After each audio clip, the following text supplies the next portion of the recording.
किसी जंगल में एक शेरनी रहती थी। उसके 2 बच्चे थे। वो अपने दोनों बच्चों को बहुत लाडो प्यार से पाल पोस रही थी। जब तक बच्चे छोटे थे तब तक शेरनी रोज़ाना उनके लिए दूसरे जानवरों का शिकार करके लाती और खूब पेट भरकर उन्हें खिलाती।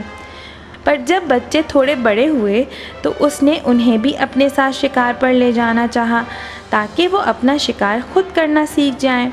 बड़ा बच्चा फ़ौरन तैयार हो गया, लेकिन छोटे बच्चे ने कहा, मेरी तबीयत ठीक नहीं है, कुछ दिनों बाद चलूँगा। शेरनी बड़े बच्चे को लेकर शिकार पर चली गई। कुछ दिन और गुजर गए, पर छोटा बच्चा फिर भी शिकार पर जाने के लिए राज़ी नहीं हुआ। दरअसल वो बहुत ही काहिल था। वो सोचता था, जब बैठे बिठाए खाने को मिल जाता है तो फिर मेहनत क्यों करूं? शेरनी रोज़ाना उसे समझाती कि वो शेर का बच्चा है और उसे खुराक हासिल करने के लिए खुद ही जिद्दोजहद करनी चाहिए, वरना उसकी आदत में सुस्ती शामिल हो जाएगी और उसकी इस कमज़ोरी का दूसरे जानवर फ़ायदा उठाएंगे और उसके मुकाबले पर भी आने लगेंगे। छोटा बच्चा अपनी माँ की इस नसीहत को एक कान से सुनता और दूसरे से निकाल देता। वो समझता कि उसकी माँ उससे जलती है और उसे तकलीफ़ पहुँचाने के लिए गैर ज़रूरी मेहनत व मुशक्क़त के कामों में लगाना चाहती है। वक्त तेज़ी से गुज़रता गया और रफ्ता रफ्ता शेरनी के दोनों बच्चे बड़े हो गए। बड़ा बच्चा बहुत ही होशियार और फुर्तीला निकला। उसके बरखिलाफ़ छोटा बच्चा बहुत ही काहिल और सुस्त था। वो अपनी माँ और बड़े भाई के सहारे पर ज़िंदगी गुजार रहा था। एक दिन एक शिकारी जंगल में आया और शेरनी को अपनी गोली का निशाना बना दिया। जब बड़े बच्चे को, जो अब शेर बन चुका था, इस हादसे का पता चला तो उसे बहुत ही दुख हुआ। उसने शिकारी से अपनी माँ का बदला लेना चाहा, लेकिन उस वक्त तक शिकारी जा चुका था। बेबस होकर वो अपने छोटे भाई के पास आया और बड़े प्यार से बोला, भाई, हमारी माँ इसलिए मारी गई कि बुढ़ापे की वजह से वो बहुत कमज़ोर हो गई थी। माँ के बाद अब दुनिया में सिर्फ तुम ही मेरे अजीज़ हो और मैं डरता हूँ तुम्हारी ये सुस्ती तुम्हें भी किसी जालिम इंसान का शिकार न बना दे। इसलिए अब सुस्ती और काहली छोड़ो और मेरे साथ शिकार पर चला करो। ये सुनकर छोटा शेर गुस्से से बोला, मेरी परवाह मत करो, मुझे अल्लाह ने पैदा किया है, वही मेरी हिफाजत करेगा। उस पर बड़ा शेर बोला, बेशक अल्लाह राज़िक है और वही सबको रिज़्क़ भी देता है।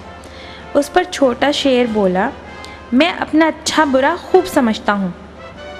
अपने छोटे भाई की इस हठधर्मी पर बड़े शेर को बहुत दुख हुआ और वो खामोश होकर चला गया। कुछ दिन और गुजर गए।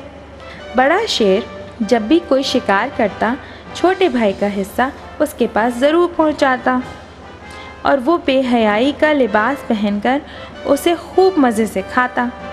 कुछ दिन बाद बड़े शेर के बीवी बच्चे हो गए। अब उसे अपने बच्चों को भी खिलाना पड़ता था और अपने छोटे भाई को भी।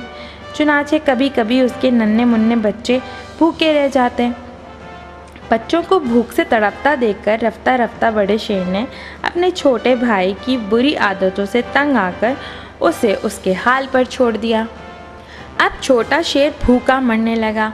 बैठे बैठे खा खा कर वो इतना काहिल और सुस्त हो गया था कि अपनी खुराक की तलाश में जाने के लिए उसकी हिम्मत ही नहीं होती थी। छोटे मोटे खरगोश, गीदड़ और लोमड़ी जैसे जानवर जो अनजाने में उसके पास आ जाते, उन्हें पकड़कर वो हड़प कर जाता, फिर भी उसका पेट नहीं भरता। कई कई दिन तो उसे ये छोटे मोटे जानवर भी नसीब नहीं होते।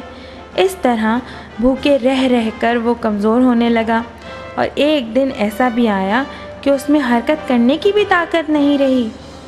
उसकी हालत मुर्दों से बदतर हो गई।